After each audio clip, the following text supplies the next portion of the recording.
আজি BTC অঞ্চলৰ 5টা জিলাৰ DC সকলৰ লগত আলোচনা হ'ল এই SRটো লৈ পেলাই।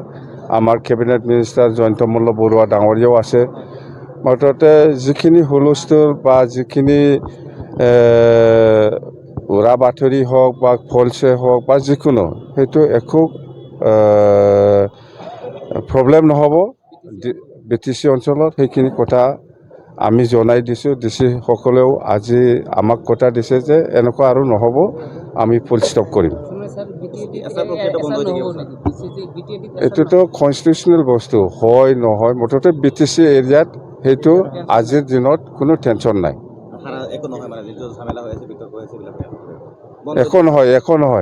একো নহয় বুলি কোৱাতে চব বুজিব লাগে। আমাৰ কি আছে, টেনশ্যন ল'ব লগা একো নাই।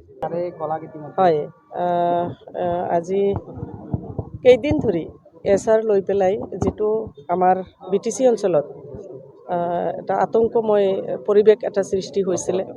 বিভিন্ন ঠাইৰ পৰা মানুহবিলাকে মোৰ লগত কথা পাতিছিলে। বিভিন্ন ঠাইৰ BLO সকলেও কথা পাতিছিলে। আমাৰ ৱাৰ্কাৰসকলে, সাধাৰণ নাগৰিক যিসকলে বৈধ নাগৰিক, তেওঁলোকে মোৰ লগত কথা পাতিছিলে যে খচৰাৰ পৰা আমাৰ নাম বাদ পৰিছে আৰু বহুতৰে নামত ইতিমধ্যে নটিচ আহিছে। আৰু এই ক্ষেত্ৰত এটা বস্তু লক্ষ্য কৰিছিলোঁ মই যে কিছুমান মানুহ মৃত্যুবৰণ কৰিছে, সেই মানুহজনক কমপ্লেইনাৰ সজাইছে।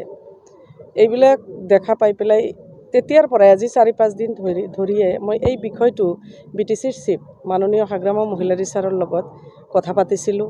মই আমাৰ দিগন্ত গায়াৰী তেওঁ মোৰ লগত কথা পাতি আছিল আৰু এই বিষয়টো লৈ পেলাই আমাৰ BTCৰ চিফ হাগ্ৰামা মহিলাৰী ছাৰৰ লগত কথা পাতি পেলাই আজি আমি বিশেষকৈ মানে মই আৰু আমাৰ মনবুৰী সত্ৰৰ সত্ৰাধিকাৰৰ ডেকা সত্ৰাধিকাৰ অপূৰ্ব অধিকাৰী বিষয়টো আমি অসমৰ মুখ্যমন্ত্ৰী ডাঙৰীয়াক অৱগত কৰাৰ পিছতেই আৰু ছাৰৰ এটা অনুমতি লৈ পেলাই আজি আমাৰ মুখ্যমন্ত্ৰী ডাঙৰীয়াক অৱগত কৰাৰ পিছত আমি এটা আপিলো কৰিলোঁ যে BTCত এটা গভমেণ্ট আছে আৰু BTCৰ এই গভমেণ্টৰ লেজিছলেটিভ পাৱাৰ আছে। গতিকে এইটো বৈধ নাগৰিকৰ ওপৰত আজি যিটো হাৰাশাস্তি হৈছে, আমি তাৰ এটা স্থায়ী সমাধান বিচাৰিছোঁ। অসমৰ মুখ্যমন্ত্ৰী ডাঙৰীয়াই আমাক যথেষ্ট সঁহাৰি দিলে। BTCৰ চিফ মাননীয় হাগ্ৰামা মহিলাৰী ছাৰৰ লগত কথা পাতিলে আৰু লগে লগে 5টা ডিষ্ট্ৰিক্টৰ 5জন DCক লগে লগে কৈ দিলে আৰু মাননীয় BTCৰ চিফ হাগ্ৰামা মহিলাৰী ছাৰক 5জন DCৰ লগত আমাক একত্ৰিত হৈ পেলাই কথা পাতিব দিলে আৰু BTC অঞ্চলত BTCৰ সকলো কাম কাজ, মাটিৰ পাট্টাই হওক, উন্নয়ন হওক আৰু যিকোনো সমস্যা BTCৰ চিফ মাননীয় হাগ্ৰামা মহিলাৰী ছাৰে যেনেকুৱাকৈ বিচাৰিব তেনেকুৱাকৈ হ'ব বুলি ইয়াতে এটা সমাধান হ'ল। আৰু CMও আমাৰ অসমৰ মুখ্যমন্ত্ৰী ডাঙৰীয়ায়ো BTCৰ সকলো কাম কাজ, সকলো সমস্যা, সকলো বস্তু BTCৰ চিফৰ মতে যেনেকুৱাকৈ বিচাৰে তেনেকুৱাকৈ কৰিব লাগে বুলি তেওঁ কৈ দিলে। আৰু DC সকলক ইতিমধ্যে আমাৰ গাৰ্জেন মিনিষ্টাৰ আমাৰ জয়ন্ত মল্ল বৰুৱা, আমি NCLA সকল আৰু কিছু আমাৰ জমিয়তৰ পৰাও জেনেৰেল ছেক্ৰেটাৰী আৰু ভাইচ প্ৰেছিডেণ্ট তেওঁলোকেও আছিল। দল সংগঠন তেনেকুৱাকৈ আমি মাতিব পৰা নাছিলোঁ সোনকালে।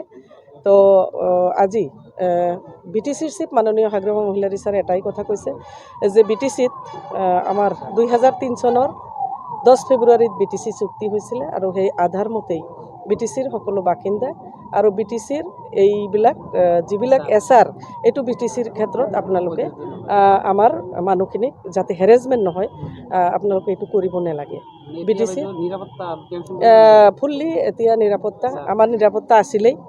আৰু মানুহখিনিকো মই এটা কথা মানে দিছিলোঁ যে আপোনালোকে BTCৰ চিফ মাননীয় হাগ্ৰামা মহিলাৰী ছাৰৰ ওপৰত এটা আস্থা আৰু বিশ্বাস ৰাখক আৰু প্ৰতিনিধি হিচাপে লোকেল যিখিনি জাগা, মই যিহেতু 20 নং মথনগুৰি সমষ্টিৰ MCLA আৰু শালবাৰী মথনগুৰি সমষ্টি আমাৰ ডিষ্ট্ৰিক্ট হিচাপে মই ইয়াৰে গোটেই BTCৰে কিন্তু মই কথা দিছিলোঁ যে মই আপোনালোকৰ প্ৰতিনিধি, আপোনালোকৰ হৈ পেলাই মই যিমান দূৰ কৰিব লাগে মই কৰিম। আৰু সেইমতে আজি আমি ইমান দূৰ মানে এৰেঞ্জ এটা কৰি পেলাই এটা সমস্যাৰ সমাধান আমি কৰিব পাৰিছোঁ। ধন্যবাদ জ্ঞাপন কৰিছোঁ আমি অসমৰ মুখ্যমন্ত্ৰী ডাঙৰীয়াক আৰু ধন্যবাদ জ্ঞাপন কৰিছোঁ মই জয়ন্ত মল্ল বৰুৱা ছাৰক।